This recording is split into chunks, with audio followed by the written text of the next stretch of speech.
今仔日过道，平湖岛已经开始咧靠强风，港务大楼头前是有平仔去互风线甲变过，险啊去喊着准备要坐船的游客。因那屏东的沿海风影嘛变强，明仔载离岛的船帮是全部拢停驶。因那来看这家己的太保是有一搭浮水桥去互串楼冲破一大坑，目前是风险袂当过。 10行李要坐船，民众指风强要徛袂在。中大过后，平湖风势变强，港务大楼头前昨日的报平，风势甲飞起，险险喊着游客。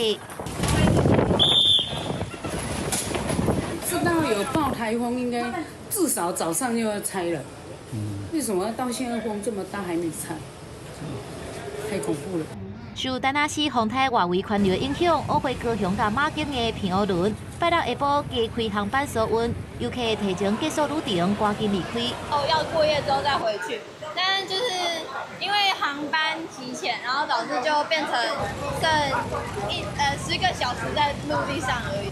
绿岛码头游客也急要撤离，因为台东往回绿岛、红头树，也有屏东后壁湖往回红头树的船班，礼拜日全部取消。不过原地下晡照常营运的东流线，因为风太瓦紧，风影真强，中岛过后是陆续停航。浪高都差不多在2公尺以上，那么风力都达到6级以上。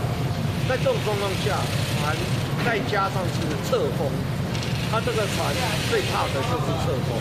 侧浪，也受游客前往小琉球，甚至有人唔插海上警报的禁令，到海边啊耍水，包含垦丁南湾后壁湖等所在，海巡人员出动，苦劝70多人。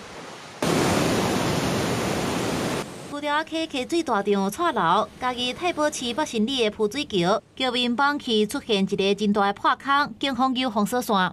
方竹溪那边的水流下来，大量的一个树枝，还有急促的一个溪水下来，造成我们桥面的一个又损坏。那这个过水路桥这几年来，因为豪大雨的因素，已经每年都在修理。